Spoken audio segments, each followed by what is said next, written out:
Previously, Donnie had just accepted heavy drugs from Darian, and things are about to get more sinister for Donnie, but he has no idea. Donnie was hesitant when he accepted the offer to do hard drugs.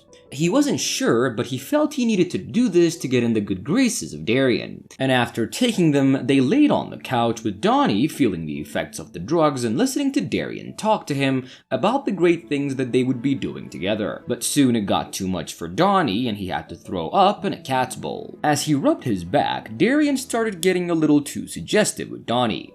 Donnie had to stop him, but then Darian started acting like it didn't happen and gave Donnie some milk. But soon enough, things got worse, and Darian calls him and tells him that his script has been accepted by a TV channel. Soon after, they were at Darian's apartment again, and they talk about the show they'd be writing together, but the drugs soon come back into the picture, and they're on the couch again with Darian acting really weird. But this time, things move further with new drugs coming out every day, and Donnie spending days and weeks being high and ignoring everyone else including Kelly. And on Mondays, he would receive emails where Darian makes him do full rewrites of scripts, making him work day and night. Donnie even leaves Kelly alone on her birthday and just goes to see Darian. That night, Darian offers Donnie acid and he takes it without question, and as they got some music going, Darian starts dancing awkwardly, asking him odd questions. The drugs take effect and things start looking differently for Donnie, and he realizes that Darian was trying to do bad things to him and he freaks out. Darian tries to calm him down, but Donnie just started running down the hall, but the door was locked. Darian then offers him another drink and forces him to take it. Donnie then starts to relax a bit, a little too much, until he passes out with Darian touching him in the wrong places. As he starts to black out, all he could see was Darian trying to take off his pants, then everything goes dark. The next morning, Donnie finds himself on the couch and he would take a shower, and he realized the horrible thing that Darian did to him the previous night, and he wanted to leave, but he ended up staying for days. When he finally went back to Kelly, she was very glad to see him, and that night she wanted to get intimate with him, but the thought of not knowing things that Darian did to him while he was unconscious was playing out in his mind so much that he couldn't find the energy to satisfy his girlfriend. After Kelly was gone, Donnie started questioning his sexuality. He would stay up for days wondering about himself, and he didn't know if these feelings of being attracted to men came after being exposed to Darian, or if they were there from the start, buried deep down somewhere. He ended up going on many dates with girls and guys, but all of them didn't give him what he wanted, and he just ran out of the dates as quickly as he could. But all of that stopped when he met Terry, and she was everything he could ever want, but still, he couldn't accept that he was falling in love with her and rejected his feelings.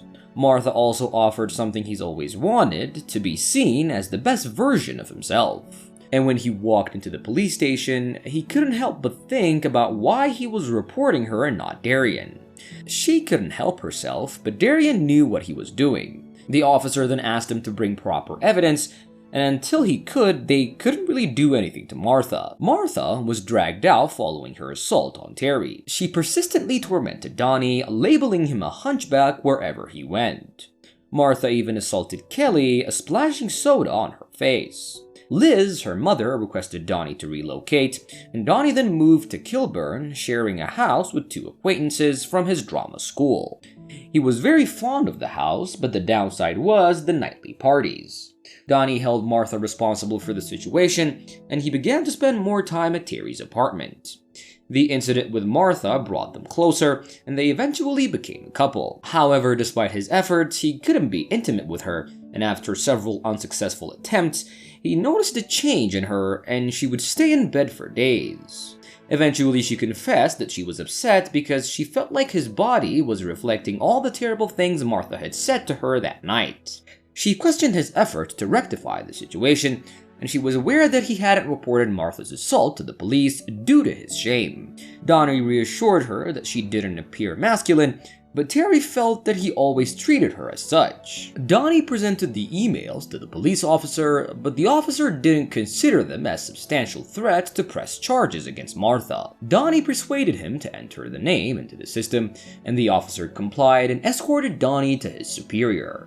Detective Joanne described Martha as a grave woman who had previously stalked a police officer. She requested Donnie to compile a timeline of all the events that had transpired so far, and in the meantime, they would caution her about her future behavior. Weeks passed and he began to feel anxious as the emails gave him insight into every aspect of her emotion. He was petrified that she might take her own life. He questioned if he missed the drama and attention she brought, and he even began to find pleasure in the thoughts of her. At the police precinct, Donnie admitted that he hadn't yet compiled a timeline, and Detective Joanne had a conversation with Martha, who was unexpectedly compliant. Terry believed that Donnie was anticipating a major confrontation with Martha. Donnie, on the other hand, believed that Martha wasn't overly angry as she exhibited self-control. He received a voicemail from his parents, who were in a state of panic as they had been calling every hospital. It seemed that Martha had contacted them and informed them that their son was in the hospital. Donnie was taken aback when Martha dragged his parents into the situation. Upon visiting them, he discovered his father on the phone with her, warning her that he could harm her if she ever contacted him again. He and his mother reported the incident to the police, but the officer clarified that Martha's harassment of his parents was a separate case on its own. Donnie spent a week in Scotland, patiently waiting for the police to intervene while Martha continued to call him. Eventually, he decided to handle the situation himself, and he confronted Martha and demanded that she stop bothering his family. He even promised to hang her curtains that evening, and he also requested her to put down her intentions toward him in an email. Once she sent the email, Donnie forwarded to the detective. At the police station, Joanne questioned Donnie about his interaction with Martha, and she was aware that he had requested Martha to send him an email with sexual threats. This was because Martha had recorded all their previous interactions. Joanne cautioned him that his actions could be perceived as entrapment, and Martha, however, did not want to press any charges against him. Joanne advised him to apologize to Martha and allow the police to handle the situation, and Donnie was taken aback by the police's decision to treat them equally. Terry expressed concern that Martha might begin to stalk her, leading Donnie to suggest she temporarily deactivate her social media accounts. However, Terry was adamant about not concealing her identity. Terry believed that Martha was suffering from a mental illness, a notion that Donnie entertained. He saw Martha as a manifestation of all his suppressed negative emotions, and consequently, Terry chose to end their relationship. On the following day, Martha visited Donnie's pub, but he forbade her from taking a seat. She then defied his orders and poured herself a glass of water, and she then began to torment Donnie in front of a customer by revealing details about his personal life. The customer then joined in and started to ridicule Donnie as well. Donnie suggested the customer look up Martha on Google using the search term "serial stalker torments barista's deaf child." Martha struck him with the glass, prompting Donnie to retaliate by punching her in the face. She was then escorted out of the pub, and Donnie regretted ever offering her the complimentary cup of tea. That night, Donnie performed his comedy routine, but the crowd didn't find his humor amusing. He began to share his personal struggles and innocence with the audience. He reminisced about his interaction with Darren and how he complied with all his requests in his pursuit of fame.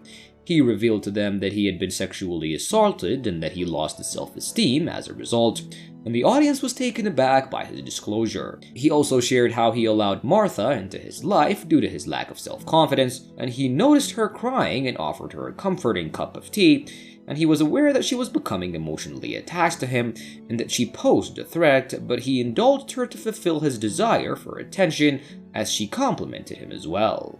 Subsequently, he spoke about Terry and his inability to love her, and he acknowledged that he sabotaged their relationship because of his self-loathing, which outweighed his love for her, and tearfully admitted that he loved her deeply. Donnie then concluded by expressing his anticipation for winning the competition before exiting the stage. When Donnie was ranting about his life on stage, a random audience member had recorded him secretly and put the whole video up on YouTube. A few weeks down the line, he found himself in the midst of a media frenzy, and Martha stopped her email communication, and Donnie was presented with numerous new professional opportunities such as podcasts, radio shows, and later gigs with more receptive audiences. For a period, Donnie was content, but eventually, Martha contacted him, threatening to reveal Darren's abuse to his parents.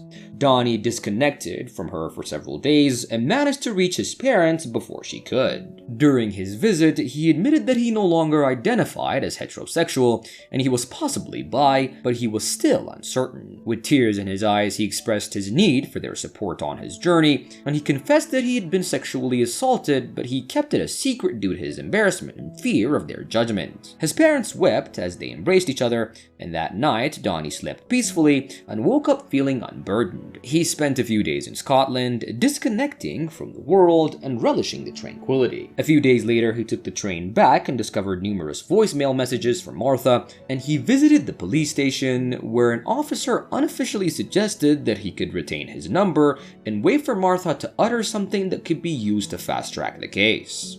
In the ensuing months, Donnie scrutinized Martha's voicemails to identify instances where she made threatening remarks.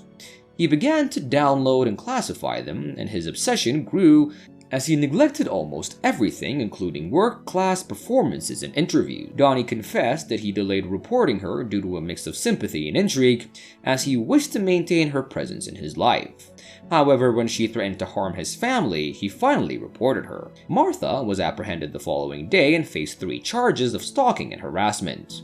Donnie attended her plea hearing, where she admitted her guilt, and as she wept, she uttered "My little reindeer," and she cast a glance at Donnie before being led away. This was the final time Donnie ever saw her, and Martha received a 9-month prison sentence along with a 5-year restraining order. Donnie then erased the police's timeline of events and noted down his feelings of pity for her. Kelly dropped by to check on him, noticing his seclusion, and she observed Martha's belongings on the wall, a sign of his attempt to comprehend the situation. He confessed to Kelly that he had abandoned his comedy career, realizing it wasn't his true calling. Kelly suggested he return to his mother's home for some self-reflection and recovery, and she confessed that his video had deeply disturbed her before embracing him in a hug. Liz greeted him warmly upon his return and mentioned that she had left a small surprise for him in the cupboard. He found his late brother's yellow jacket there, along with the script he had penned for Darien, complete with his annotations. Donnie paid him a visit, and they engaged in a conversation, and Darien had watched his video and admired his courage. He extended an invitation to Donnie to return and collaborate with him on a revamped version of Cottonmouth, assuring him that it wouldn't be a repeat of their previous experience. Donnie then agreed to the proposition and then departed, and outside, he started breathing heavily because he confronted the one person that hurt him the most, finally getting over his trauma. As the story ends, he starts walking down the street, and he listens to Martha's voicemails and smiles as she talks about his looks and finally admits that she likes him. Donnie then finds himself in a pub and requests a drink, and he continued to listen to the voicemails where Martha explains the baby reindeer reference. She wept as she expressed how much Donnie meant for her, and he began to shed tears, contemplating if it was a mistake perceiving her as a villain. The bartender then came over to check on him, and Donnie had forgotten his wallet at home, so the bartender was gracious enough to give him the drink on the house. Please like the video and subscribe to my channel, and also leave me a comment below with suggestions on what movie or series we should recap next.